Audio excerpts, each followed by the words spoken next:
हम लोग श्रीमद् भागवतम के दूसरे स्कंद के चौथे अध्याय के 20वें श्लोक को देख रहे हैं। यहाँ पे सुखदेव गोस्वामी भगवान श्री कृष्ण के सर्वपालकत्व के गुण को स्मरण कर रहे हैं। आज दूसरा दिन है। एक भक्त हमको पूछ रहे थे कि क्लास देने से पहले हमें वो भी क्लास देना शुरू किए हैं तो हमें कई जगह से सुनना पड़ता है, उसमें बहुत टाइम लग जाता है। हमने कहा वही टाइम आपका उपयोग में आ रहा है, बाकी टाइम जो भक्ति के अलावा हम कहीं इस्तेमाल कर रहे हैं भौतिक कार्यों के लिए, वो व्यर्थ जा रहा है। जितना समय हम पढ़ रहे हैं, जितना समय श्रवण कीर्तन में लग रहे हैं, उतना ही समय हम लोग जी रहे हैं वस्तुतः, बाकी समय तो केवल व्यर्थ जा रहा है। स्मरण रखना चाहिए। और प्रमाण है आयुर्हरति वय पुंसाम उद्यनस्तंच यन्नसौ तस्य ऋते यक्षणो नीत उत्तम श्लोक वार्तय। तो ये बहुत अच्छा है। दूसरी बात, या किसी को बुखार है फॉर नाउ, राइट नाउ नहीं है? ओके। मान लीजिए कि हमें बुखार है, तो हम आसपास किन लोगों को देखते हैं? स्वस्थ लोगों को देखते हैं। तो हम उद्विग्न नहीं होते। हमें पता है कि ये मेरी कोई नेचुरल स्थिति नहीं है और मैं दवा खाऊंगा तो कालांतर मतलब काल के बीतने के साथ साथ मैं ठीक हो जाऊंगा। तो कभी कभी लोग प्रश्न करते हैं, या बल्कि प्रायः ही प्रश्न करते हैं कि क्या मैं भगवान का प्रेम प्राप्त कर पाऊंगा? Now this is a very naive question, मासूम प्रश्न है, क्योंकि भगवत प्रेमी होना ये हमारे लिए स्वाभाविक है। भगवत अप्रेमी होना ये अत्यंत अस्वाभाविक है। जैसे कोई व्यक्ति रुग्ण होता है तो एक प्रोसीजर बड़े धैर्य के संग हम इस बीमारी का इलाज करने के लिए प्रस्तुत हो जाएं। भगवान का नाम जप, श्रीमद् भागवतम का श्रवण, भगवान का प्रसाद, ये 3 मुख्य चीज़ें करनी है। समझ में आ रहा है बात? कीर्तन, श्रवण कीर्तन, स्मरण, ये 3 चीज़ करनी है। तो यह करने के द्वारा हमारा जो सहज प्रेम है भगवान के प्रति जागृत हो जाएगा। बात बहुत सिंपल लग रही है, लेकिन यही बात न समझ पाने के कारण लोग भक्ति करना छोड़ देते हैं। जो लोग छोड़ते हैं, मेक सेंस टू यू? भगवान का प्रेमी, एक्सटैटिक प्रेमी होना ये हमारे लिए स्वाभाविक है। कभी कभी लोग सोचते हैं पता नहीं मिलेगा, वो है अंदर, केवल श्रवण कीर्तन के द्वारा उसे जागृत करना है। और इसमें श्रीमद् भागवतम, भगवद गीता, हरे कृष्ण मंत्र ये अत्यंत सहायक है। इसके सहायक क्या है? इसके अलावा कोई चारा ही नहीं, इसके अलावा कोई रास्ता ही नहीं। Anyways, so will chant now. मेरे पीछे बोलिए। श्रियः पतिर्यज्ञपतिः प्रजापतिः, श्रियः प्रजापतिः, धियां पतिर्लोकपतिर्धरापतिः, धियां पतिर्लोकपतिर्धरापतिः, पतिर्गतिश्चान्धकवृष्णिसात्वताम्, पतिर्गतिश्चान्धकवृष्णिसात्वताम्, प्रसीदतां मे भगवान् सतां पतिः, प्रसीदतां मे भगवान् सतां पतिः। श्रियः पतिर्यज्ञपतिः प्रजापतिः, श्रियः पतिर्यज्ञपतिः प्रजापतिः, धियां पतिर्लोकपतिर्धरापतिः, धियां पतिर्लोकपतिर्धरापतिः, पतिर्गतिश्चान्धकवृष्णिसात्वताम्, पतिर्गतिश्चान्धकवृष्णिसात्वताम्, प्रसीदतां मे भगवान् सतां पतिः, प्रसीदतां मे भगवान् सतां पतिः। श्रियः पतिर्यज्ञपतिः प्रजापतिर्धियां पतिर्लोकपतिर्धरापतिः, श्रियः पतिर्यज्ञपतिः प्रजापतिर्धियां पतिर्लोकपतिर्धरापतिः, पतिर्गतिश्चान्धकवृष्णिसात्वतां, प्रसीदतां मे भगवान् सतां पतिः, पतिर्गतिश्चान्धकवृष्णिसात्वतां, प्रसीदतां मे भगवान् सतां पतिः। श्रियः पति जो लक्ष्मी जी के पति हैं, अर्थात उनके पालक स्वामी हैं। यज्ञपति जो सभी यज्ञ की मर्यादाओं के स्वामी हैं, पालक हैं। प्रजापति जितने भी लोग ब्रह्मा जी से पर्यंत जितने लोग भी जन्म लेते हैं उनके स्वामी हैं। धियामपति बुद्धि के स्वामी, बुद्धि के प्रवर्तक हैं। लोकपति जितने भी लोकांतर हैं, लोकांतर यानी जितने भी 14 भुवन हैं, जितने भी ब्रह्मांड हैं और आध्यात्मिक जगत, उसके भी स्वामी भगवान श्री कृष्ण हैं। धरापति भगवान पृथ्वी के पति हैं, क्योंकि विशेष रूप से रामकृष्ण आदि अवतारों को लेकर के पृथ्वी पे ही प्रकट होते हैं। पतिर्गतिश्चान्धकवृष्ट सात्वतम, अंधक, वृष्णि और सात्वत यानी यदुवंशियों के वे पति हैं और गति हैं, और ये गति अन्य पे भी लागू होगा। यानी श्रीहपति गति, यज्ञपति गति, प्रजापति गति, धियापति गति, लोकपति गति, धरापति गति, ये है गति। केवल ऐसा नहीं कि अन्य लोगों के गंतव्य कोई और हैं और स्वामी कोई और, ऐसा नहीं है। वो सभी के आश्रय भगवान श्री कृष्ण हैं। प्रसीदता में भगवान सतामपति, मुझ पे प्रसन्न हो वो भगवान जो भक्तों के पालक हैं, स्वामी हैं, और उनकी ही गति भी है। Okay, so now we move forward. आज हम प्रभुपाद जी के तात्पर्य को देखेंगे।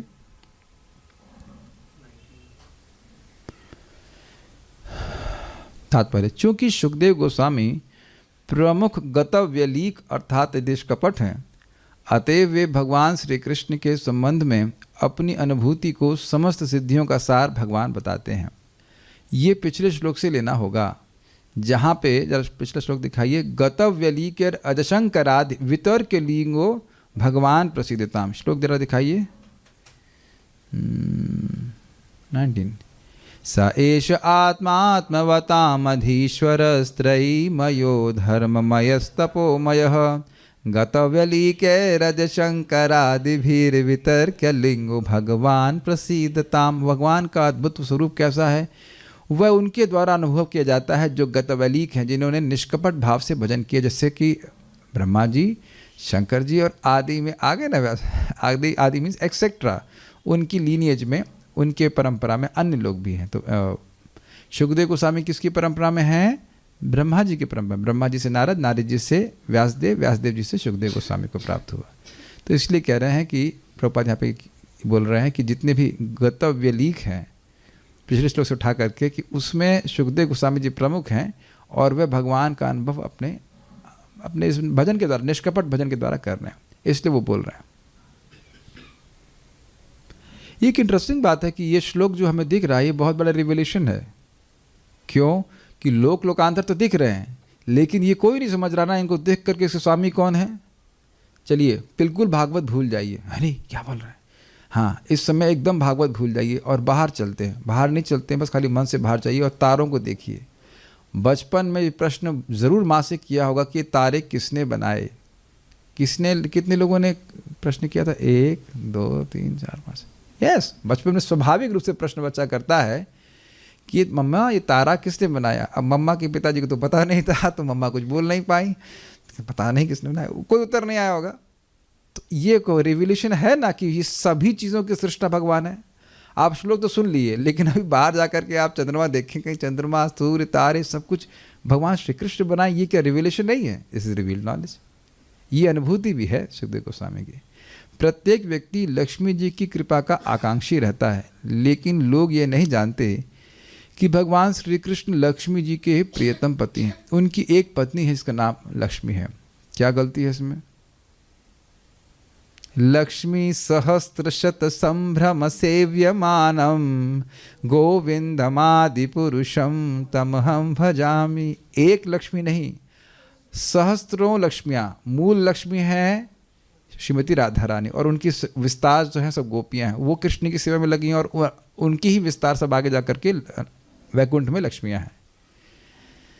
तो एक लक्ष्मी नहीं, सहस्त्र। सहस्त्र से कहने का अर्थ है अनंत। ये ऐसे नहीं कि 1000 और उसके बाद 1001 नहीं, ऐसा नहीं है। कितना गोपियाँ हैं, उसका कोई मतलब जोड़ नहीं है। वो खाली एक बात बोलने के लिए बोल देते हैं कि सहस्त्रों लक्ष्मियाँ लगी हुई हैं। और कैसे लगी हुई हैं? संभ्रम सेव्यमानम। संभ्रम का मतलब होता है बड़े मतलब भय से, कहीं हमारी सेवा से निकाल न दे। कृष्ण सेवा से निकालेंगे नहीं, लेकिन अत्यंत अपना भाग्य मानती। भागवतम में आप तीसरे स्कंद में सुनेंगे कि लक्ष्मी जी को सफाई करने की जरूरत नहीं है। वैकुंठ में गंदगी नहीं होती है, लेकिन फिर भी झाड़ू मारती रहती हैं ना। इंटरेस्टिंग, झाड़ू मारती रहती हैं कि कृष्ण की कृपा को आकर्षित करने के लिए, भगवान विष्णु की कृपा को आकर्षित करने के लिए। क्वाइट इंटरेस्टिंग, नम्र होना चाहिए।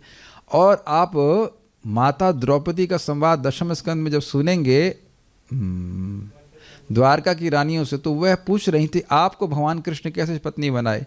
तो कहते पत्नी नहीं, दासी बनाए। दासी दासी दासी दासी दासी दासी, सभी लोग बोल रहे हैं कि दासी ग्रुप में स्वीकार किया। ये दास भाव ही आनंद का चाबी है। जब तक ये दास भाव नहीं है, तब तक व्यक्ति को सुख नहीं मिलता है भक्ति में। ये बात समझना चाहिए। तो एक लक्ष्मी नहीं, अनंत लक्ष्मी कृष्ण की सेवा में नियोजित हैं। हमारे लिए क्या प्रैक्टिकल एप्लीकेशन है? अब आपका जो भी बनाया हुआ खाना है, बड़ी नम्रता से कृष्ण को देना चाहिए कि आपकी सेवा में तो बड़े बड़े लक्ष्मी जी लगी हुई हैं, हम तो खाना भी ठीक से नहीं बना सकते और ना भक्ति हमारी है, फिर भी आप इसे स्वीकार कर लीजिए। तब कृष्ण बड़े स्वीकार कर लेते हैं। यही भावना सुदामा की थी, इज इट नॉट? ब्रह्म संहिता में कहा गया कि भगवान अपने दिव्य धाम गोलोक वृंदावन में सुरभि गायों को चराते रहते हैं और वहाँ लाखों लक्ष्मियाँ उनकी सेवा करती रहती हैं। समझ में आ गया? क्या श्लोक है?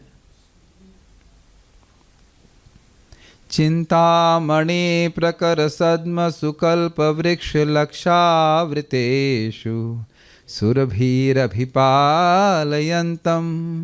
लक्ष्मी सहस्रशत संभ्रम सेव्यमानं गोविंदमादिपुरुषं तमहं भजामि। ये बात आप ब्रह्म संहिता में सुनते हैं। ये सारे लक्ष्मियाँ उनकी अंतरंगा शक्ति के अंतर्गत ह्लादनी शक्ति की अभिव्यक्तियाँ हैं और जब भगवान इस पृथ्वी पर प्रकट होते हैं तो उन्होंने इस ह्लादनी शक्ति के कार्यकलापों का आंशिक प्रदर्शन उन बद्धजीवों को आकृष्ट करने के लिए रासलीला के रूप में किया जो तुच्छ काम वासना की मृग तृष्णा के पीछे दौड़ते रहते हैं। शुकदेव गोस्वामी जैसे भगवान के शुद्ध भक्त ने, जो भौतिक जगत के गर्हित विषय जीवन से पूर्ण रूप से विरक्त हैं, भगवान की ह्लादनी शक्ति के इस कार्य को काम वासना से संबंधित करके कभी विवेचन नहीं किया, अपितु उन संसारी लोगों के लिए जो विषयी जीवन के पीछे दौड़ते हैं अचिंत दिव्य रस का आस्वादन कराने के लिए इसका विवेचन किया। संसार में मोह की जंजीरों में बद्ध होने का मूल कारण विषयी जीवन ही है, किंतु शुकदेव गोस्वामी कभी भी संसारी विषयी जीवन के प्रति रुचि नहीं रखते थे, न ही भगवान की ह्लादनी शक्ति की अभिव्यक्ति का ऐसी पतित वस्तुओं से कोई संबंध होता है। भगवान चैतन्य एक दृढ़ सन्यासी थे, यहाँ तक कि वे किसी भी स्त्री को अपने निकट नहीं आने देते थे, न ही उन्हें नमन करने तथा प्रणाम करने देते थे। उन्होंने जगन्नाथ मंदिर में देवदासियों द्वारा की जाने वाली प्रार्थनाएं तक कभी नहीं सुनी, क्योंकि सन्यासी को स्त्री जाति द्वारा गाए गए गीत भी सुनने की मनाही है। फिर भी दृढ़ सन्यासी पद पर रहते हुए भी उन्होंने वृंदावन की गोपियों द्वारा की गई पूजा की विधि को भगवान की सर्वोच्च प्रेम भक्ति के रूप में मान्यता दी। श्रीमती राधा रानी तो ऐसी लक्ष्मियों में प्रधान हैं, अतएव वे भगवान की ह्लादनी अर्धांगिनी है और कृष्ण से अभिन्न है।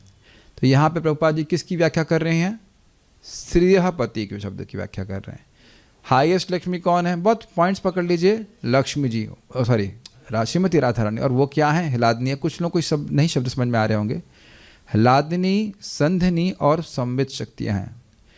संधिनी शक्ति से भगवान अपने स्वरूप को धारण प्रकट करते हैं शाश्वत रूप से, और पूरे वैकुंठ जगत को प्रकट करते हैं, गोलोक को प्रकट करते हैं। प्रकट में ये मत पूछिएगा कि कब करते हैं, वो हमेशा से करे ही रहे हैं, लेकिन वो संधिनी शक्ति का प्राकट्य, ऐसे कह लीजिए। संधिनी शक्ति का प्राकट्य भगवान का धाम, भगवान का स्वरूप, सब कुछ है, सारे पार्षदगण भी। और संवित शक्ति का अर्थ होता है समवित, सम्यक रूप से विद यानी जानना। तो संवित का अर्थ हुआ जिससे भगवान स्वयं को जानते हैं और दूसरों को जनवाते हैं। तो यानी कि अगर कोई व्यक्ति भगवान को जान पा रहा है तो उस पर संवित शक्ति का शक्तिपात हुआ। भगवान मतलब शक्तिपात में शक्ति के संपर्क में आया, ठीक। और तीसरा है ह्लादनी शक्ति, जो भगवान को भी आनंद देने वाली हैं, उसकी मूर्तिमान स्वरूप है श्रीमती राधा रानी। तो ये भगवत प्रेम का अर्थ क्या होता है?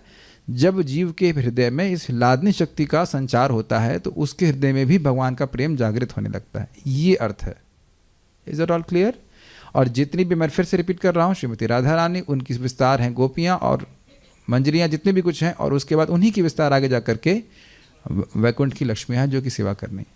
ठीक है, आगे पढ़ते हैं। हाँ, ये एक बात बहुत महत्वपूर्ण है कि देखिए, रासलीला को ऐसा व्यक्ति बिल्कुल नहीं समझ सकता है जो काम वासना से वासित हो। वो यही सोचेगा कि मैं कृष्ण हूँ, सूक्ष्म रूप से यही सोचता रहेगा। प्रभुपाद जी बहुत स्पष्ट बोलते हैं कि यदि आप रासलीला सुन रहे हैं और हृदय में काम वासना बढ़ रही है, एकदम stop, that means you are not qualified. एक बात देखिए, दिमाग में घुसा लीजिएगा प्लीज़। फिर मैं आप लोग एक साइकिक सर्जरी कर रहा हूँ। हम अपने आंखों के सामने भक्तों को ऐसा गलती करते हुए देखते हैं। जिस ज्ञान के आप और हम योग्य हैं, वो ज्ञान आपके सामने प्रस्तुत कर दिया जाएगा। कृष्ण हृदय में बैठे हुए हैं, जंप करने की जरूरत नहीं है। आप देख रहे हैं कि हम सब लोग बड़े कंफर्टेबल हैं दूसरे स्कंद को समझने के लिए। समझ आ रहा है? It is very comfortable. एकदम से दशम स्कंद पे कोई भी कभी नहीं सोचना। देखिए, आप पहले मुझे लगता था कि ऐसा तो भक्त कहाँ करने वाले हैं, लेकिन जब आंखों से होता हुआ देखते हैं तब बहुत आश्चर्य होता है। उदाहरण दिया जाता है कि भाई किसी स्त्री के बच्चा है नहीं, खाली तकिया भर ले पेट के पास और जगत में घूमे, देखो मैं भी प्रेग्नेंट हो गई, ये हो गया। अरे तुम कुछ नहीं, तकिया भरा, दिमाग में भूसा। मैं जिस स्थान, आप भगवान ना करे ऐसा कभी हो, जिस स्थान पे ये बैठे हैं इसी स्थान पे व्यक्ति बैठे थे। हम बस कुछ समय के बाद, 1-2 साल में हम जब ये रासलीला सुनना शुरू कर देंगे। हमने कहा अभी शादी करके आए हैं ना, शादी तो वही व्यक्ति करता है ना जो काम वासना से मुक्त हो, है ना। खाना बनाने में तो आधा घंटा, कहाँ गया शिवा बेटा, कहाँ गया शिवा, 1 घंटे में खाना बन जाता ना 5-6 लोगों का। तो ये कहना कि पत्नी चाहिए खाना बनाने के लिए, ये तो आप मत कहिएगा। अगर काम वासना जरा सी भी नहीं तब भी शादी करेगा कोई, ऐसा बकवास मत कीजिए। काम वासना होगी तभी शादी करेगा, नहीं तो क्यों करेगा? क्यों इस कचरे में कीचड़ में पड़ेगा? बताइए, बुरा मत मानिएगा, लेकिन कीचड़ में क्यों पड़ेगा? क्यों हेडेक लेगा? और वही व्यक्ति बोल रहे हैं कि बस 2 साल में हम जो है ये रासलीला सुन, सब राधा कृष्ण की लीला सुन सकते हैं। This is very bad. शुद्ध होइए, पहले चित्त में देखिए कि हमारे चित्त में कितना, अभी किसी स्त्री को देख करके कुछ होता तो नहीं है, तब तो आप कुछ अधिकारी बनेंगे। अधिकार के बिना कुछ कार्य करेंगे वो गड़बड़ है। अधिकार से अधिक नहीं करना चाहिए, अधिकार से कम नहीं करना चाहिए। जिस अधिकार पे है उसको समझना चाहिए। इट विल कम, जो हमारी योग्यता है, अगर हमारी योग्यता होगी तो अपने आप आएगा। अब देख रहे हैं आप आराम से भागवतम सुन पा रहे हैं विदाउट एनी डिफिकल्टी। फिर प्रश्न होगा कि प्रभुपाद जी ने कृष्णा बुक जो लिखी उसको पढ़ सकते हैं? जी हाँ, बिल्कुल पढ़ सकते हैं, कि प्रभुपाद जी बड़े फिलोसफिकल इसको डील करते हैं। प्रभुपाद जी बारंबार इस बात को समझा रहे हैं। सुखदेव गोस्वामी जी और क्या नाम है परीक्षित महाराज को इस जगत की वार्ता से कोई मतलब नहीं था, और इस प्रकार के किसी के स्त्री पुरुष के काम संबंध को बिल्कुल नहीं सुनने का मतलब है। और चैतन्य महाप्रभु जैसे आपने सुना, इतने स्ट्रिक्ट सन्यासी थे, और वो क्या गा रहे हैं जगन्नाथ जी के सामने, तुम वही लड़के हो, मैं वही लड़की हूँ, इत्यादि इत्यादि। तो वो भाव ये था कि आप कृष्ण हैं, मैं वही राधा रानी हूँ, इस प्रकार से भाव है। तो वह उसका आस्वादन करने में समर्थ है। यही प्रभुपाद जी वहाँ बड़ा स्पष्ट बता रहे हैं कि सामान्य पब्लिक में राधा कृष्ण की लीलाएं नहीं होनी चाहिए, सामान्य भक्तों के बीच में भी नहीं होनी चाहिए। बहुत उच्च कोटि के भक्त हैं, वह इस लीला का आस्वादन करने में समर्थ है, नहीं तो हम केवल इंद्रिय तृप्ति कर रहे हैं। We have to be very clear about this.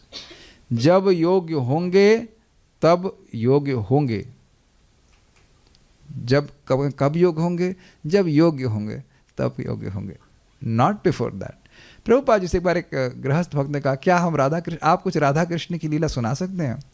तो प्रभुपाद जी ने कहा, नहीं आप योग्य नहीं, आप नहीं सुनाई नहीं, आप योग्य नहीं, आप योग्य नहीं। तो पीछे लगे ने सुनाई। तो प्रभुपाद ने कहा, मैं योग्य नहीं हूँ।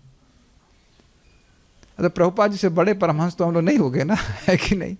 चेक कर लेना कि अनर्थ निवृत्ति पे अटकेंगे, अभी तो अनर्थ निवृत्ति ही चल रही है। Don't do that, purify your heart.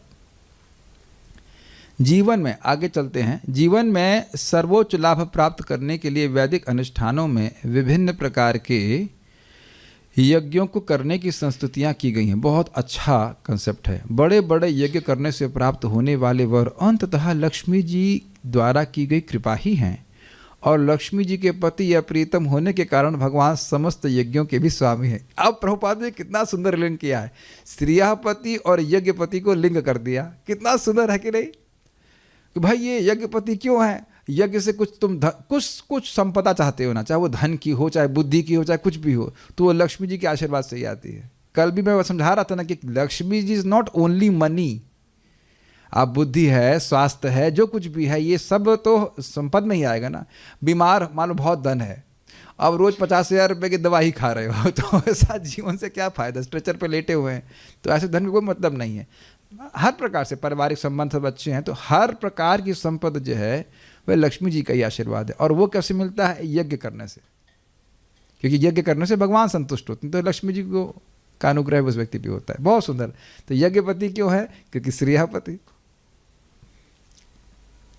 और लक्ष्मी जी के पति या प्रीतम होने के कारण भगवान समस्त यज्ञों के भी स्वामी हैं। वे सभी प्रकार के यज्ञों के अंतिम भोक्ता हैं, अतः विष्णु का एक अन्य नाम यज्ञपति भी है। अब ये काफ़ी रुचिकर बात है। अब हम क्लास के बाद आज कोई प्रसाद नहीं, कल स्पॉन्सर करेंगे तो मैं बताऊंगा होगा कुछ, या सुबह खा लेना। जब हाथ ने रसगुल्ले को पकड़ा तो सबसे पहला उसको स्वीकार करने वाला हाथ हो गया, फिर उस यज्ञ को नहीं, उस रसगुल्ले को मुंह में डाला। मुंह में डालते ना? हाँ जैसे जस्ट मैं आँख में तो नहीं उसका रस डालते, ठीक है। आँख ने भी देखा, एक्चुअली ऐसा भी नहीं है कि आँख ने रसगुल्ले को नहीं भोगा। आप देखते हैं कि कुछ प्रसाद देखने में बड़ा सुंदर लगता है, देखा है ना? वाह, रस मलाई का फोटो, ओह बोलते ही एकदम आप देखेंगे कि यस, आँख ने देखा तो आँख ने भी भोगा उसको, हाथ ने स्पर्श किया, आह ये तो बड़ी सॉफ्ट रस मलाई है, वेरी वेरी नाइस। और उसके बाद मुंह ने भी चखा, लेकिन आप जानते हैं कि अंतिम भोक्ता पेट है। इसलिए प्रभुपाद जी कह रहे हैं तो ठीक है, यज्ञ हो रहा है, उसमें अन्य देवता भी संतुष्ट हो रहे हैं, लेकिन भगवान संतुष्ट होने चाहिए, ये मुख्य प्रयोजन। बहुत सुंदरता से बताया जा रहा है और होते भी हैं भगवान। अभी गीता में हम लोग श्लोक कोट करेंगे, जब भगवान संतुष्ट होते हैं तो सारे देवता भी संतुष्ट होते हैं और वह देवता भी आपको आशीर्वाद देना शुरू करते हैं। यू विल सी भक्ति करने से अपने आप बुद्धि बड़ी प्रखर होने लगती है। अगर भक्ति ठीक से कर रहे हैं तो होती ही है, ये असंभव है कि नहीं हो। गुणों के हम ऊपर उठें और ऐसा हो सकता है, ऐसा हो ही नहीं सकता कि बुद्धि तेज ना हो। इंद्रिय संयम करें और ऐसा हो ही नहीं सकता है कि बुद्धि ना तेज हो। बुद्धि तेज होती ही है, बुद्धि सूक्ष्म होती है। अगर नहीं हो रही, इसका अर्थ है कि कहीं मिस्टेक है करने में। आत्मा के रूप में सब लोग बराबर हैं, सुनाई पड़ रहा है जी। भगवद गीता में संस्तुति की गई है कि प्रत्येक कार्य यज्ञपति के लिए किया जाए। यज्ञार्थात कर्मणः, यज्ञ अर्थात कर्मणः, यज्ञ के अर्थ के लिए कर्म किए जाने चाहिए। यानी भगवान यज्ञो वै विष्णु, यज्ञ विष्णु है और उनकी प्रसन्नता के लिए कार्य किया जाना चाहिए। अन्यथा मनुष्य के कार्य प्रकृति के नियम द्वारा उसके बंधन का कारण होंगे। क्या श्लोक है? यज्ञार्थात कर्मणो अन्यत्र लोको अयम कर्म बंधना। फिर कर्म बंधन लगेगा, फिर जन्म का बंधन लगेगा, फिर जन्म प्राप्त होगा, फिर उसके संग एसोसिएटेड पैकेज मृत्यु और व्याधि और बुढ़ापा। जो लोग समस्त भ्रांत धारणाओं से मुक्त नहीं हैं, वे छोटे छोटे देवताओं को प्रसन्न करने के लिए यज्ञ करते हैं, लेकिन भगवत भक्त अच्छी तरह जानते हैं कि भगवान श्री कृष्ण ही समस्त यज्ञ अनुष्ठानों के परम भोक्ता है। अतएव वे संकीर्तन यज्ञ, श्रवण कीर्तनम वैष्णव करते हैं, जो इस कलयुग के लिए विशेष रूप से संस्तुत है। कलयुग में अन्य प्रकार के यज्ञों को संपन्न करना संभव नहीं है, क्योंकि व्यवस्था अपर्याप्त है और कुशल पुरोहित भी नहीं मिल पाते। बस यही कारण है ना? नहीं, केवल यही कारण नहीं है। कुशल पुरोहित मिल भी जाए और व्यवस्था पर्याप्त हो तो भी बहुत बड़ा हेडेक है और लाभ बहुत कम। एक कृष्ण नाम कोटि अश्वमेध सम, सेइत पाषंडितार दंडितार जम। हमको ये बड़ा सुंदर श्लोक लगता है कि हम समझ रहे हैं। क्या समझ रहे हैं आप? समझ गए हम। लाल भुजक्कड़ बूझ गया क्या बूझ गया? नाम की महिमा हम समझ रहे हैं। क्या समझ रहे हो? एक नाम जो है वो 1 करोड़ अश्वमेध यज्ञ के बराबर। हम समझ गए। हाँ, इधर आओ लाल भुजक्कड़ तुमको बुझाते हैं और कोठरी में लेके दमादम यमराज पीटते हैं। तुम एक कृष्ण के नाम को 1 करोड़ अश्वमेध यज्ञ से तोलते हो, मूर्ख कहीं के। ये बात है। तो आप देख रहे हैं कि हम लोग पढ़ते हैं, बहुत सारी बातें आपको पता होंगी, बहुत सारी नहीं पता होंगी, बट द पॉइंट इज ये सारे डिस्कशंस भगवान को अत्यंत प्रिय हैं। क्या प्रमाण है? बोधयंता परस्परम कैसे शुरू होता है? सततम कीर्तयन्तो माम यत्न भजंत, श्लोक में मुख से नहीं निकल रहा है। कथयन्तश्च माम नित्य तुष्यन्ति च रमन्ति च। एनी 10th चैप्टर का श्लोक है, बड़ा प्रसिद्ध श्लोक है कि भगवान के भक्त जब भी आते हैं, मद चित्तः मदगतः प्राणा बोधयन्तः परस्परम कथयन्तश्च माम नित्य तुष्यन्ति च रमन्ति च। भक्तों का चित्त मुझ में ही लगा रहता है और वो मदगत प्राण, जैसे मछली पानी के बिना नहीं रह सकती, ऐसे भक्त भगवान की सेवा के बिना नहीं रह सकते। मदगत प्राण बोधयन्तः परस्परम, और जब भी वो मिलते हैं एक दूसरे को भगवान के बारे में चर्चा करते हैं। सो सी कृष्ण's अप्रिसिएशन। कौन व्यक्ति ऐसा है जिसको वैलिडेशन नहीं चाहिए? दाल में नमक ठीक है, कहने का आशय यह पूछना चाहते हैं कि वे जिसने ग्रहण किया उसको अच्छा लगा कि नहीं। हर व्यक्ति को वैलिडेशन चाहिए, और वैलिडेशन कहाँ से मिल रहा है? भगवान श्री कृष्ण स्वयं कह रहे हैं कि बोधयन्तः पर, स्पष्ट रूप से बोल रहे हैं कि कृष्ण कथा करते हैं तो मुझे बड़ा प्रसन्नता होती है। ही स्पेसिफिकली गिविंग दैट सेवा, उस सेवा को स्पष्ट रूप से बोल रहे हैं। बोधयन्तः परस्परम कथयन्तश्च माम नित्य तुष्यन्ति च रमन्ति च। तो इस कथा से, श्रवण कीर्तन से भक्त भी सुखी होते हैं, सुखी होते हैं और संतुष्ट होते हैं। संतुष्ट होते हैं मतलब ग्लानि समाप्त, मतलब जगत से विरक्त हो जाते हैं, इनको कुछ नहीं चाहिए। तव विक्रीडितं कृष्णा नृणां परम मंगलम कर्णपीयूषमास्वाद्य त्यजन्ति अन्य स्पृहाम जना। हे कृष्ण, कौन बोल रहे हैं? ये उद्धव जी बोल रहे हैं। आपकी लीला कथा को, अमृत को जो कान से आस्वादन करता है वो सारी इच्छाओं को त्याग देता है। कौन सी इच्छा? अब पत्नी बच्चों के प्रति आसक्ति की इच्छा, मुक्ति की इच्छा, लेकिन कथा की इच्छा को नहीं त्याग पाता। कथा की ऐसी मादकता है। मादकता का मतलब होता है नशा, नशा नशा नशा। तो ध्यान दीजिएगा कि ये गलती ना करें कि भाई अब पुरोहित नहीं मिल रहा है इसलिए हरे कृष्ण से काम चला नहीं। That will be offence to holy name. ये नाम के प्रति अपराध हो जाएगा। नाम की सुप्रीमेसी सब जगह है। भक्ति संदर्भ में बताया गया है कि नाम की सुप्रीमेसी हर युग में है, लेकिन अब अन्य युग में लोग लगा इतने से हो जाएगा, इतने से हो जाएगा, इसलिए ठीक है करो, ध्यान लगे रहो, मरते रहो ध्यान के योग में या और ये करने में। ये जब बोला जा रहा है कि अब तुम्हें वेद पढ़ने की जरूरत नहीं है, नाम उच्चारण करो, ये सभी युगों पे घटित होगा, लेकिन वो मानेंगे नहीं ना, वो ज़्यादा योग्य है इसलिए मानेंगे नहीं, इसलिए ठीक करो।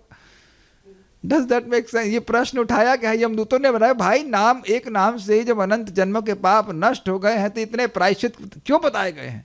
कह रहे हैं उनकी त्रैया जड़ कृति मति, उनकी मति जो है वो तीनों वेदों की बातों से ही जड़ीकृत हो गई, कठोर हो गई, ठस ठस बुद्धि हो गई। अरे इतना कैसे हो सकता है? इतनी बात ये समझ नहीं पाते हैं। Is it okay? तो आप बड़ा स्पष्ट समझ रहे हैं। एक और अर्थ समझ लीजिए, यज्ञार्थ। यज्ञार्थ कर्मण का मतलब क्या हुआ? यज्ञ कौन सा? संकीर्तन यज्ञ। अब जोड़ लीजिए इसको, वही प्रभुपाद जी कह रहे हैं, संकीर्तन यज्ञार्थ कर्मणा। जो भी कर्म करना है वो इसलिए ताकि हम भगवान का नाम उच्चारण कर सकते हैं, भगवान के बारे में श्रवण कीर्तन कर सकते हैं। अदरवाइज श्रम एव ही केवलम, waste waste, 100% waste. Got it? अब इसके बारे में प्रभुपाद जी ने यहाँ पे कोट किए हैं 2 श्लोक बड़े सुंदर, मेरे पीछे बोलिए। सह यज्ञा प्रजा सृष्ट्वा पुरोवाचा प्रजापति।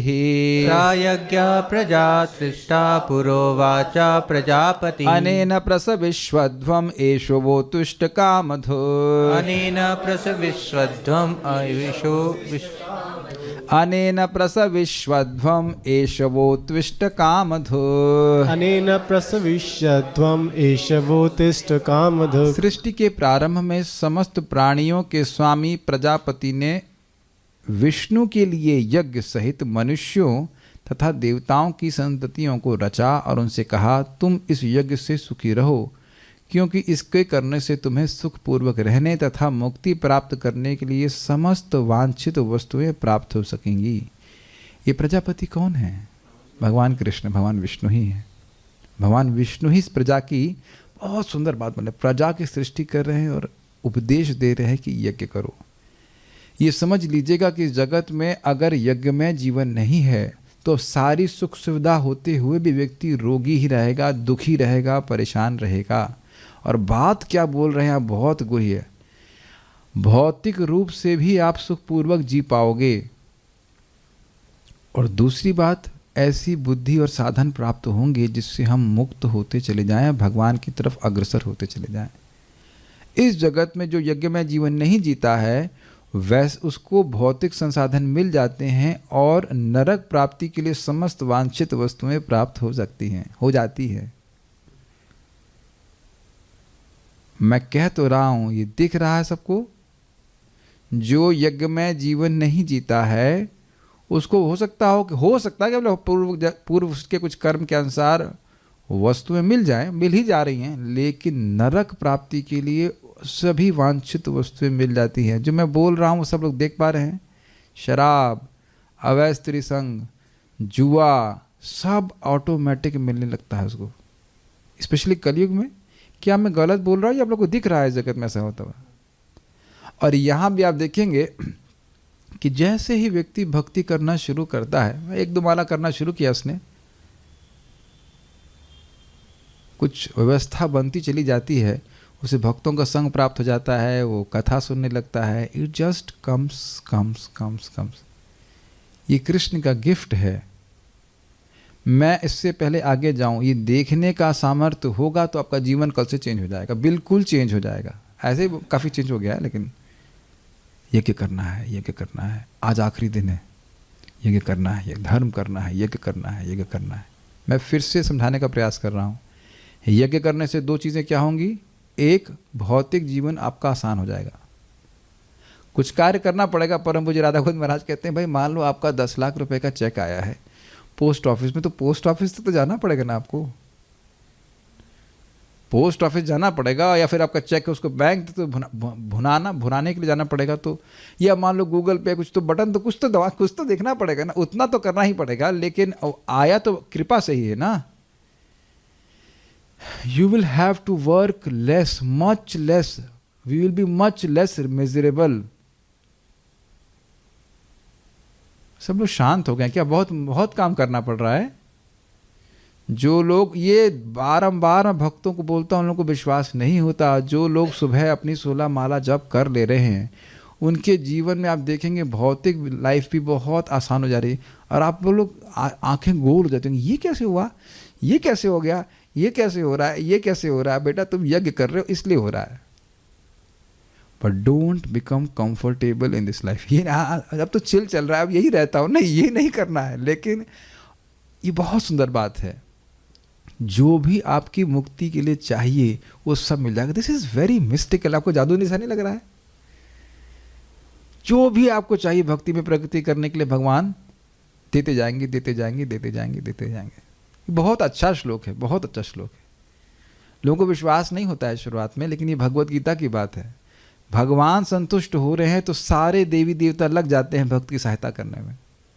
प्रभुपाद जी प्रथम स्कंद में बता चुके हैं, अगर आपको याद हो, जब कोई व्यक्ति भक्ति करता है तो देवता गण भी अपनी क्या शब्द प्रभुपाद देते, बाय देयर डिवाइन पावर्स, ऐसा कुछ तो बोलते हैं, super natural powers, bye there super natural powers helps that devotee.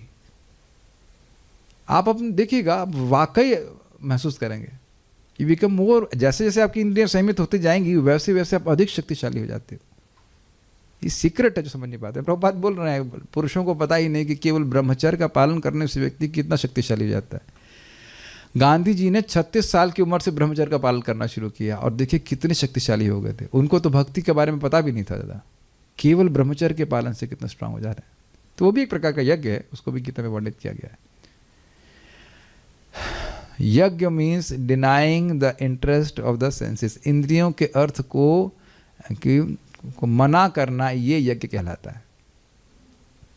ठीक है, ये हमको बहुत अच्छा लग रहा है। अगर आप लोगों को पता नहीं दिख रहा है कि नहीं, आपको बहुत अच्छा लग रहा है। सुखपूर्वक जिएंगे, जैसे परम पूज्य राधा गोविंद महाराज बता रहे थे एक प्रवचन में कि उनकी माँ को बड़ी चिंता थी, ये लड़का तो पढ़ नहीं रहा है, मतलब भौतिक चीज़ नहीं पढ़ रहा, कैसे जिएगा, कैसे खाएगा, क्या करेगा, इत्यादि इत्यादि। और महाराज क्या किए, पूरा भागवतम तो पढ़े और तो कुछ नहीं किए जीवन में। जब किए मतलब भक्ति कर रहे हैं और भागवतम पढ़ रहे हैं, तो कह रहे हैं हमारा तो जीवन आराम से चला गया, कोई दिक्कत नहीं है। Think about it, is nice. क्योंकि देखिए हो क्या रहा है इस समय, सारी ना ट्रेनिंग बड़ी ग्रॉस हो गई है। ग्रॉस जिंदगी, सब ग्रॉस जिंदगी। ग्रॉस मतलब बड़ी स्थूल जिंदगी है। हम सोचते हैं कि इसके पर देवी देवता हैं, इसके बारे में लोग सोचते ही नहीं हैं। अगर है भी तो एक औपचारिक रूप से शिव जी को 10 मिनट धूप दिखा दी, शिव जी अपने घर खुश रहे, भाई गृहस्थी उनकी भी है, पत्नी वत्नी बच्चे को लेकर देखा जाए, डिस्टर्ब नहीं करेंगे, थोड़ा बहुत हम धूप दिखा दिया, हमारे भी इधर पत्नी बच्चे उधर ठीक है, मिलते हैं 10 मिनट हम दिखा दिए बहुत। They don't know this secret. आप लोग भक्त हो इसलिए आप लोग समझ रहे हो, लेकिन जो अभक्त है वो बिल्कुल ग्रॉस चेतना में एकदम, वो सोचते हैं बस ये जो दिख रहा है बस ये, इसे कहते हैं व्यक्त्योपासना। जो व्यक्त है बस उसी की उपासना करते हैं। लेकिन भगवान बड़ा, ये भगवान का शब्द है कि तुम यज्ञ करोगे तो तुम्हारी भौतिक चीज़ें भी आराम से पूर्ण हो जाएंगी और तुमको मोक्ष की प्राप्ति के लिए वांछित वस्तुएं प्राप्त हैं। अगर आप विचार कीजिए, हमको तो यह भी नहीं पता है, जनरल इस लोगों को नहीं पता है कि मुझे मुक्ति के लिए क्या क्या चाहिए। हमको मतलब इन जनरल लोगों को मुक्ति की रेसिपी नहीं पता है। मुक्ति की खीर बनाने के लिए क्या क्या चाहिए। अगर मैं कोई कहूँ कुछ भी, मैं बोलूँ कि थाई कढ़ी, अरे वाह क्या आज मिल रही है, नहीं मिल नहीं रही है, लेकिन हम बोल रहे हैं थाई कढ़ी बनाओ, तो आप कहेंगे क्या क्या चाहिए उसके लिए, तो नहीं पता ना, कभी बनाई ही नहीं है थाई कढ़ी। खाइए कभी, हमने एक बार खाई लेकिन बनाई कभी नहीं है। तो आप सोचेंगे ना इसकी रेसिपी क्या है। जो चीज़ वस्तु कभी देखी नहीं, तो मुक्ति कैसे होगी, क्या होगी, इसकी वांछित वस्तु में प्राप्त हो जाएंगे। जो जो आवश्यक है, जो ज्ञान चाहिए, जो भक्तों का संग चाहिए, वो सब कुछ प्राप्त होता चला जाएगा। जीवन में आप देखना, धैर्य से भक्ति करते रहिए। बहुत अच्छा श्लोक है। अगला क्या है, क्यों ऐसे कैसे हो जाता है, मान लो ये पूछे तो जरा देखिए, मेरे पीछे बोलिए। देवान भावयतानेन, देवान् भावयतानेन, ते देवा भावयन्तु वः, ते देवा भावयन्तु वः, परस्परं भावयन्तः, परस्परं भावयन्तः, श्रेयः परमवाप्स्यथ। श्रेया परमवाप्स्यथ। यज्ञों के द्वारा प्रसन्न होकर देवता तुम्हें भी प्रसन्न करेंगे, और इस तरह मनुष्यों तथा देवताओं के मध्य सहयोग से सबों को संपन्नता प्राप्त होगी। स्पष्ट समझ में आ गया। यहाँ आप कर रहे हैं यज्ञ, और वहाँ देवताओं को बहुत मिलता है। मान लो आप यहाँ जल अर्पण कर रहे हैं, तो वहाँ उनको घी तेल पता नहीं कैसे कैसे रूप में मिलता है, बहुत बहुत तरह से मिलता है, बहुत बढ़ करके मिलता है। और ये समझना कोई कठिनाई नहीं, यहाँ से व्यक्ति बैठा बटन दबाता है और उधर पैसा ट्रांसफर हो जाता है। ये हम लोग कभी कल्पना भी नहीं कर सकते थे। बहुत लोग तो शायद अब बैंक जाना ही छोड़ दिए होंगे, नहीं? बोला एकदम मजाक है ना, गूगल पे से 5,000 इधर भेज दिए, उधर से 2,003 भेज दिए। ये हम लोग सोच भी नहीं सकते थे। बहुत से लोग नहीं जाते होंगे ना, वो अपना क्या कहते हैं उसको, पासबुक बनवाना कुछ कोई सब कुछ ऑनलाइन, ये हम लोग धारणा भी नहीं कर सकते। और हमारे जीवन के सामने सामने हो रहा है। उधर से भेज दिया, उधर से चला गया। आपके सैलरी के भी नोट नहीं गिनते होंगे, सब ट्रांसफर हो जा रहा है। एवरीथिंग इज सूक्ष्म, बस हमारी बुद्धि सूक्ष्म नहीं हो रही है, बाकी सब सूक्ष्म हो रहा है। टेक्नोलॉजी का ज़माना है। This is nice. तो ये सूक्ष्म विद्या आप समझ पा रहे हैं। यहाँ यज्ञ करेंगे तो देवताओं लोग संतुष्ट होंगे। और अमेजिंग बात है, मैं बाली गया था, उन लोगों की बड़ी श्रद्धा है। वो मतलब यज्ञ करते ही रहते हैं, दिन भर कुछ न कुछ पूजा पाठ कुछ ना कुछ लगा रहेगा। कहीं फल लेके जा रहे हैं, देवता को अर्पित कर रहे हैं। स्पेशली सूर्य की उपासना करते हैं वो लोग, और शिव जी की शायद, लेकिन सूर्य की उपासना मुख्य रूप से करते हैं। तो उन्होंने देखा है, अपने ऐसा देखा है कि जब वो लोग पूजा करते हैं तो बारिश हो जाती है। ऐसा होता है, मतलब इस तरह से रेसिप्रोकेट किया जा रहा है। उनकी श्रद्धा है, देवता लोग उन पर आशीर्वाद करते हैं, वो बस पूजा करते हैं, बारिश होने लग जाती है। और आप आश्चर्य करोगे, वहाँ कोई फर्टिलाइज़र यूज़ नहीं करता। बड़ा आश्चर्य हुआ, बड़े वहाँ समझ में आया कि पपीते का स्वाद क्या होता है। इसमें क्या है प्रभु जी, जब आप ओरिजिनल पपीता तो घर में उगाइए, तब खाएंगे तो समझ आएगा। अभी तो पपीता मुझे अच्छा लगता है, लेकिन पपीता का नाम सुन के ही घृणा हो जाती है। वो कड़वा कड़वा सब होता है ना, आपने महसूस किया होगा। तो यही सुख है ना। पपीता भी खाने को नहीं मिल रहा है, तो हमारे पैसे का मतलब क्या है? पैसे की पकौड़ी बनाएंगे। कुछ आप महसूस कर रहे हैं कि एक सामान्य सुख, पपीते खाने का सुख के लिए हम देवताओं पे आश्रित हैं? सिंपल। हमारे जो आवश्यकताएं हैं वो देवताओं के द्वारा प्राप्त होती हैं, फैक्ट्री से नहीं मिलती हैं। कल आप वो स्पॉन्सर कर देना, नट बोल्ट के पकौड़े। हम लोग थोड़ा थोड़ा 100 ग्राम घर से बना के लेना, बस खाते रहोगे क्या? घर से बोल्ट खरीदना 100 ग्राम, प्रभु जी बोल्ट स्पॉन्सर कर देंगे। और आयरन की कमी को पूरा करने के लिए ठीक है कि नहीं खा सकते। पूरी तरह हम देवताओं पे आश्रित हैं। Got it? आगे बढ़ते हैं भगवत गीता से। तो समझ में आ गई ये रिलेशनशिप है। वो आशीर्वाद देते हैं और इधर से आप यज्ञ करते हो। और अच्छा, हमको ये इंटरेस्टिंग है, सिंगल विंडो पॉलिसी। यज्ञपति कृष्ण है, उनको संतुष्ट कर दीजिए और बाकी सब देवताओं को अपने आप प्राप्त हो जाता है। उनका अनुग्रह उस व्यक्ति पे होता है। इस्कॉन में देखिए क्यों धन आ रहा है, भगवान के लिए यज्ञ होता है, उस धन का उपयोग फिर भगवान की सेवा के लिए होता है और सभी देवता संतुष्ट हो जाते हैं। भगवत गीता से एक उदाहरण समझ लीजिए। सबसे बड़े देवता कौन है? बम बम भोले बाबा शिव। तो शिव जी कह रहे हैं कि कोई अगर राय की बात रा बोलता है तो हमें लगता है कहीं राम तो नहीं बोल देगा, कहीं राम तो नहीं बोलेगा। तो ये शिव जी का स्थिति हो गई और खुद शिव जी बोल रहे आराधना नाम सर्वेशाम विष्णु आराधनाम परम तस्मात् परतरम देवी तदीया नाम समर्चनम। तो शिव जी स्वयं कह रहे हैं दुर्गा जी को, दो ही लोग कंपटीशन में भगवान के बनने के, तो शिव जी दुर्गा जी को कह रहे हैं कि सबसे अच्छी आराधना है भगवान विष्णु की। और आगे जाके चौथे स्कंद में देखेंगे शिव जी कह रहे हैं भक्त हमको बहुत प्रिय हैं और हम भी भक्तों को बहुत प्रिय हैं। तो अगर कोई व्यक्ति वाकई शिव जी की उपासना करना चाहता है तो एक मंत्र बताता हूँ आपको, सुना नहीं होगा आपने। हरे कृष्णा कृष्ण कृष्णा हरे हरे, हरे राम राम राम हरे हरे। तो कोई व्यक्ति प्रश्न करेगा तो राम बोलने से होते हैं, कृष्ण बोलने से नहीं होता। अरे वो कृष्ण बोलने में तो कपड़ा खोल के नाचने लग जाते हैं महाप्रभु के कीर्तन में तो अब उनको कपड़े का ध्यान नहीं रह रहा है अपना। क्या यमराज जी प्रसन्न होते हैं? हाँ, सब जब यमराज प्रसन्न हो रहे हैं, शिव जी प्रसन्न हो रहे हैं, टल्लू मल्लू देवता का तो कहना ही क्या, जो छोटे मोटे वो तो सब संतुष्ट हो रहे हैं, शनि देवता सब संतुष्ट हो रहे हैं। Make sense? Every from top to bottom जितने भी देवता हैं वो सब संतुष्ट हो जाते हैं, है ना। 33 करोड़ देवता है। जब शिव जी बोल दिए कि राम अगर कोई बोलता है तो हम खुश हो जाते हैं। और वो चाहे कुछ भी बोल रहा है, ये कहे कि आज राजमा बनाना है तो उसमें आ गया ना, माँ आ गया ना, जा हटा दीजिए, राम आ गया। हाँ राजमा, शिव जी क्या खाएंगे आप? राजमा बनाओ राजमा और थोड़ी हरी मिर्च डाल देना हरी राजमा। मजाक लगता है लेकिन ये हम जब भक्ति संदर्भ हम सुने हमको बहुत अच्छा लगा कि भाई जो नाम उच्चारण करने वाला उसकी मति चाहे कहीं पे भी हो, वो राजमा के बारे में सोच रहा हो, हरी मिर्च के बारे में सोच रहा हो, लेकिन हरी और राम ये शब्द आ रहे हैं, ये जो जिनके नाम है वह, हाँ ये अच्छा बोल रहा है, अच्छा बोल रहा है। जस्ट इतना सिंपल है ना कि भगवान को संतुष्ट करने के लिए प्रभुपाद जी ध्रुव महाराज के प्रसंग में बोलते हैं। ध्रुव महाराज भगवान को प्रार्थना कर रहे हैं, प्रणाम कर रहे हैं, समझ में नहीं आ रहा कि प्रार्थना करूं क्या। फिर भगवान उनको शंख से स्पर्श करते हैं, वह धारावाहिक प्रभाव से वह स्तुति करते हैं। प्रभुपाद जी बोलते हैं, जहाँ तक मुझे स्मरण आ रहा है कि भाई देखो कोई प्रार्थना याद नहीं हो तो भगवान का नाम ही बोल दिया करिए, उसी से भगवान संतुष्ट हो जाते हैं। ना पता हो कि नमो ब्रह्मण्याय देवाय गो ब्राह्मणताय च जगदधिताय कृष्णाय गोविंदाय नमः, तो सिंपल हरे कृष्णा कृष्ण कृष्ण हरे हरे, हरे राम राम राम हरे हरे। ये मैं देख रहा हूँ कि कुछ भक्तों को हम ऑनलाइन मिले, वो उनका स्वास्थ्य बहुत खराब था इत्यादि इत्यादि, सबको व्यवस्था मिल रही है, बिना वो व्यवस्था किसी रूप में भी आ रही हो लेकिन वो स्वस्थ हो रहे हैं।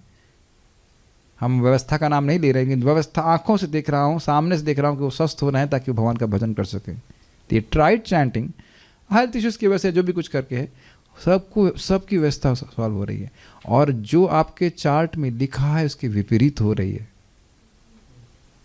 आप लोग अपना चार्ट मैच करा लेना, नहीं करेगा, it will not match, it can not match, क्योंकि जिसने भी चार्ट बनाने की व्यवस्था करी है वो चेंजेस चाहता है इसमें। कृष्णा भगवान कृष्ण से सारी ज्ञान आता है। It will not match, you are chanting 16 rounds following 4 regulatory principles, it will not match. भूल जाइए चार्ट के बारे में, भूल जाइए मतलब आपकी इच्छा हो तो जरूर ले लीजिए, लेकिन वो नहीं मैच करेगा।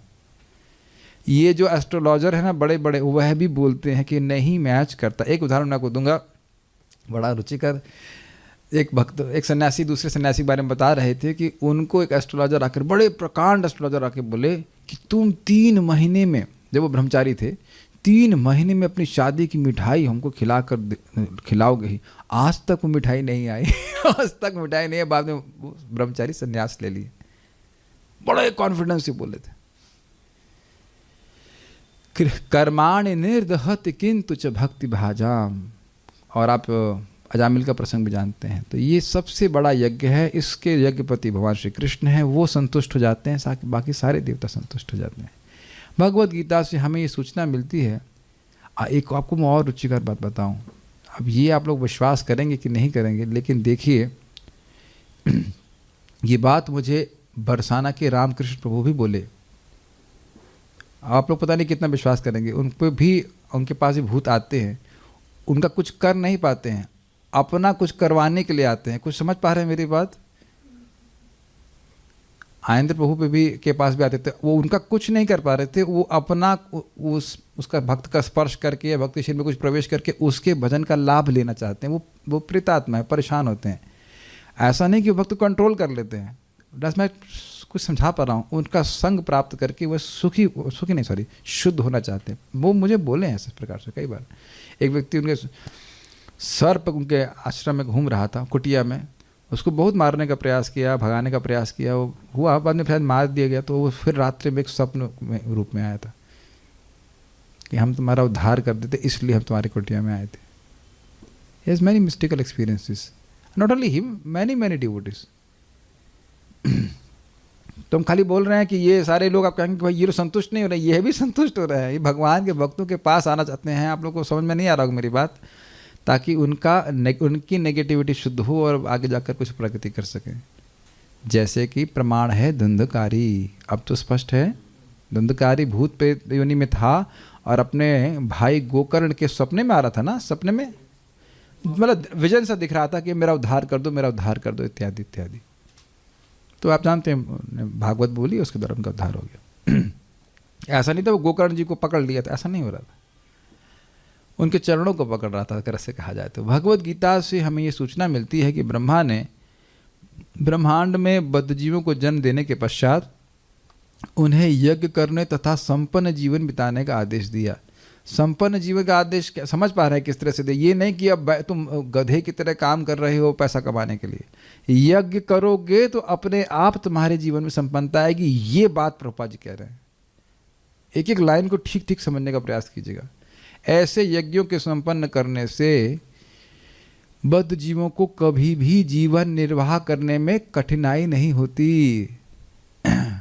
ये हाँ, एक बात बिल्कुल स्पष्ट बोलेंगे, नाम नहीं रख रहा हूँ। एक भक्त बोल रहे थे उनका जॉब नहीं लग रहा था, जॉब नहीं लग रहा, जॉब नहीं लग रहा है। जब करते रहिए, कहे प्रभु जी अपने आप आया, अपने आप जॉब ऑफर आ गया, कैसे आ गया, कैसे आ गया? आपने कहा बुद्धू कहीं की, समझ में नहीं आ रहा। जाप कर रहे हो, इतना अकल नहीं लोग लगाते हैं। जाप आप कर रहे हैं, कृष्ण आपकी समस्या को सॉल्व नहीं कर सकते हैं। जो व्यक्ति अब पूरे ब्रह्मांड को ऐसे देख करके सृष्टि कर सकता है, बस वो यही नहीं कर सकता है कि आपकी समस्या सॉल्व नहीं कर सकता।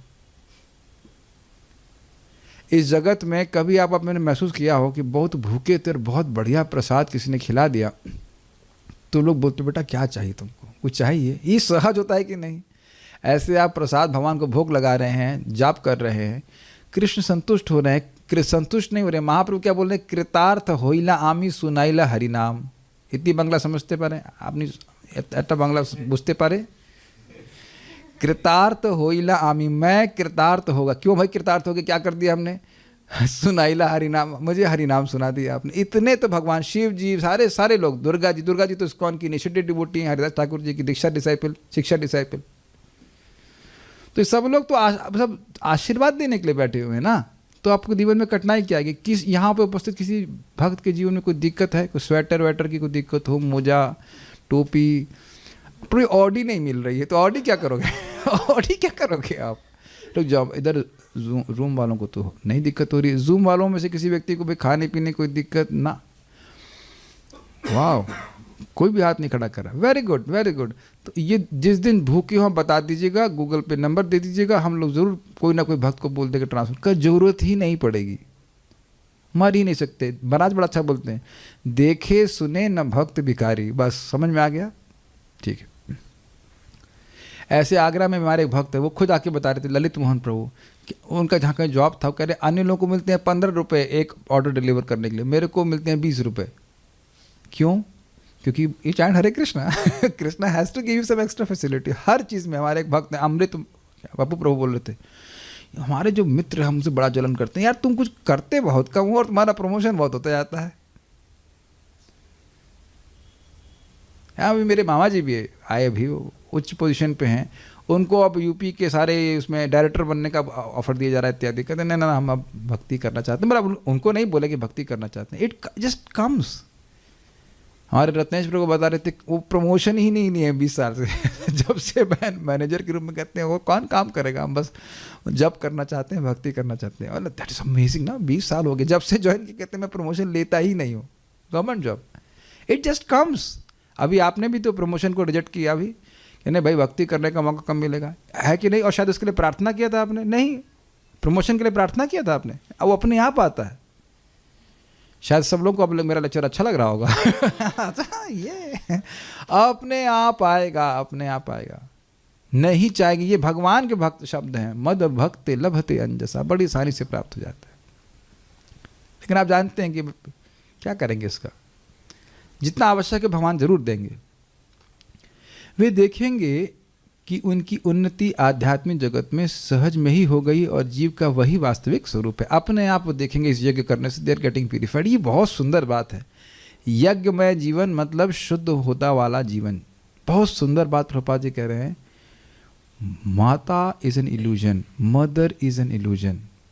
हमारी कोई माँ नहीं है, ये मोह है। हमारा कोई पिता नहीं है, ये मोह है। न पत्नी, न बच्चे, न धन, कुछ भी नहीं है। All around we are surrounded by illusion. Yes बोलिए जल्दी से। यस, धीरे से बोल रहे हैं लोग। लेकिन ये दिखने लग जाता है जब व्यक्ति यज्ञ करता है, जब शुद्ध होता है। इसका अर्थ यह नहीं है कि वह घृणा कर रहा है। Please try to understand, detachment does not means no affection. Affection करना तो जीव का स्वरूपगत लक्षण है। सुहृद सर्वभूतानाम, but not on a bodily platform, शरीर के स्तर पे नहीं। क्या मैं समझा पा रहा हूँ? ये बहुत सूक्ष्म बात है। जनरली व्यक्ति केवल अपने परिवार के बारे में सोचता है कि पत्नी है, बच्चे हैं, माता पिता, उसके अलावा उसके बाहर प्राय वो किसी का हित करना नहीं चाहता है, उसी में फंसा रहता है। इसे कहते हैं संकीर्ण दृष्टि। लेकिन जैसे जैसे व्यक्ति यज्ञ में जीवन जीता है, उसे समझ में आता है कि हम पूरा समाज धीरे इसका एक्सपेंशन करता है कि सभी लोग भगवान के अंश हैं, मेरा एकमात्र कर्तव्य उनको कनेक्ट करना है। That is not illusion. उस दृष्टि से सब लोग से संबंध ज्वाइन कराना, it's very very subtle point. ये बहुत इंपॉर्टेंट है। जब यज्ञ करने लगेंगे तो अपने आप की दृष्टि उत्पन्न हो जाती है। आगे देखते हैं। बद्ध जीव को चाहिए कि वह कभी भी यज्ञ, दान तथा तपस्या का परित्याग किसी भी दिशा में न करे।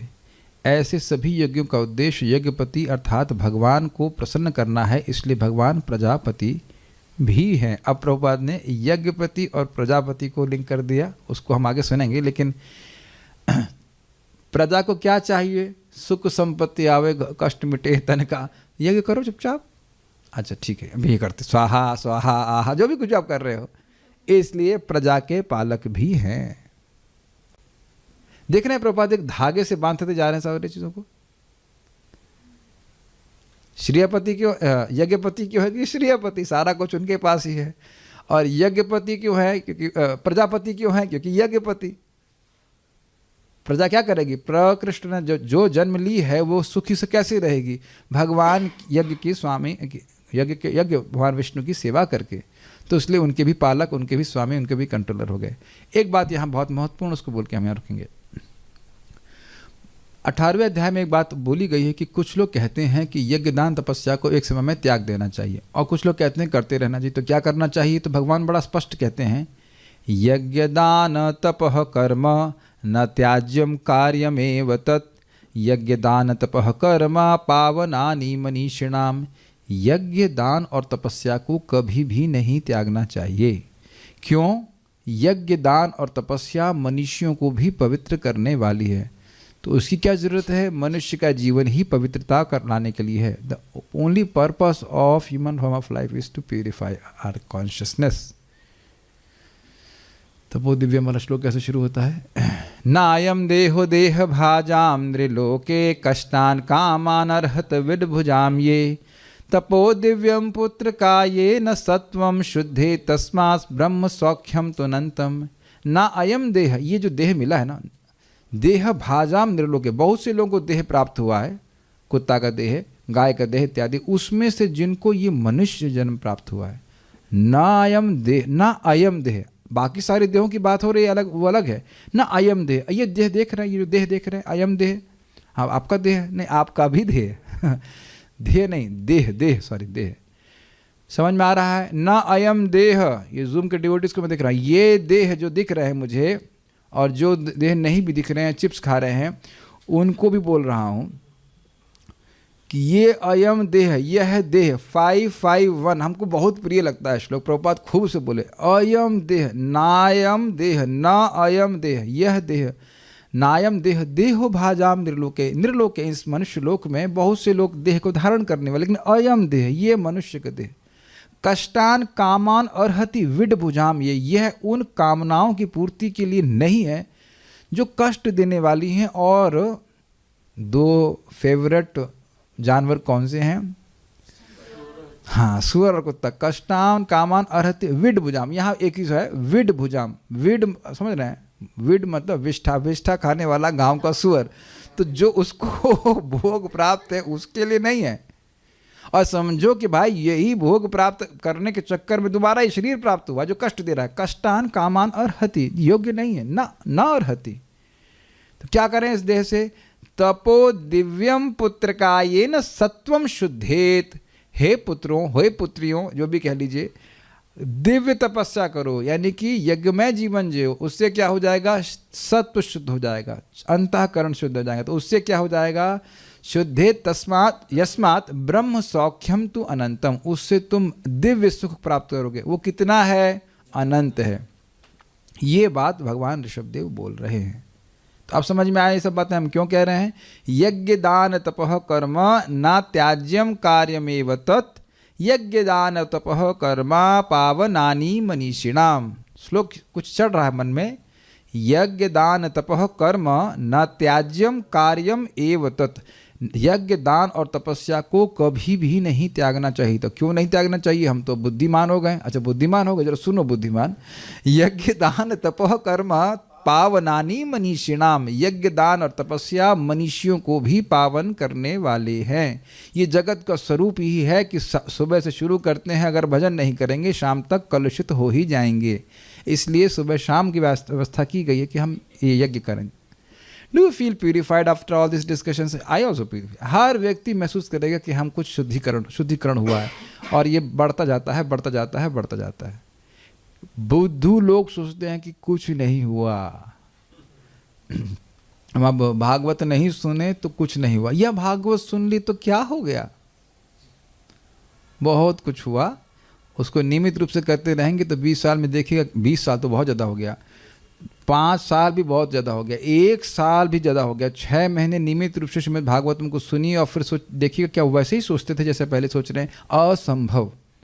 लेकिन 6 months you give, every day you chant. रोज आप जप कीजिए, चाहे कैसा भी लगे, रोज जप कीजिए। रोज का मतलब क्या होता है? रोज, एवरी डे 16 माला का जप करें और श्रीमद् भागवतम को रोज सुनिए। देखिए कि जीवन हमेशा के लिए चेंज हो जाता है, चेंज हो जाएगा कि नहीं। केवल 6 महीने तो दीजिए, इतनी अनादि काल से लगे पड़े हैं, 6 महीने तो दे सकते हो कि नहीं? और समझ में आए या नहीं आए? वैसे इसमें क्या समझ में नहीं आ रहा बताइए? प्रभुपाद जी के तात्पर्य इतने सुंदर है, कहीं से भी उठाएं समझ में आने शुरू हो जाते हैं। भारतीयों को तो समझ में आते हैं। तो बहुत सुंदर बात हम यहाँ पे हम सीख रहे हैं। क्या है? यज्ञ दान तपस्या को कभी नहीं त्यागना चाहिए। कौन सा यज्ञ? हरे कृष्णा कृष्णा कृष्णा हरे हरे, हरे राम राम राम हरे। प्रभु जी हम बहुत गरीब हैं। कौन सा दान? हरे कृष्णा कृष्णा कृष्णा हरे हरे, हरे राम राम राम हरे। दूसरों को मदद कीजिए, किसी तरह से हरे कृष्ण करें। और तपस्या क्या है? जपो तपो। हरे कृष्णा कृष्णा कृष्णा हरे हरे, हरे राम राम राम हरे। प्रभु जी आप ये सब बातें बोलते हो, हमको प्रमाण है? प्रमाण है। न नाम सम यज्ञ, न नाम सम दानम, न नाम सम तपः। भगवान के नाम के बराबर न तो कोई यज्ञ है, न कोई दान है, न कोई तपस्या है। तो कंक्लूजन क्या आया? भगवान के नाम को कभी भी नहीं त्यागना चाहिए। भगवान का नाम मनुष्यों को भी पवित्र करने वाला है। और अभी जैसे हम भागवत का पारायण करेंगे तो भले ही इंद्रियों को अच्छा ना लगे या लगे, जो भी कर लीजिए, लेकिन ये हमें करना चाहिए। तो कौन सी तपस्या करनी है? दिव्य तपस्या करनी, जिससे हमारा हृदय शुद्ध हो जाए। Will stop here. आगे भगवान के गुणों को हम लोग, भगवान ने चाहा तो कल सुनेंगे। कुछ प्रश्न किसी भक्त का है तो हम देख लेते हैं। ओके, और कुछ नहीं ना? मंजरियां, मतलब मंजरियां छोड़ दीजिए, अभी हम नहीं बताएंगे। ओके ठीक है, कोई प्रश्न नहीं है। Will stop here now. Shrimad Bhagavatam की जय, श्रील प्रभुपाद की जय, निताई गौर प्रेमानंदे।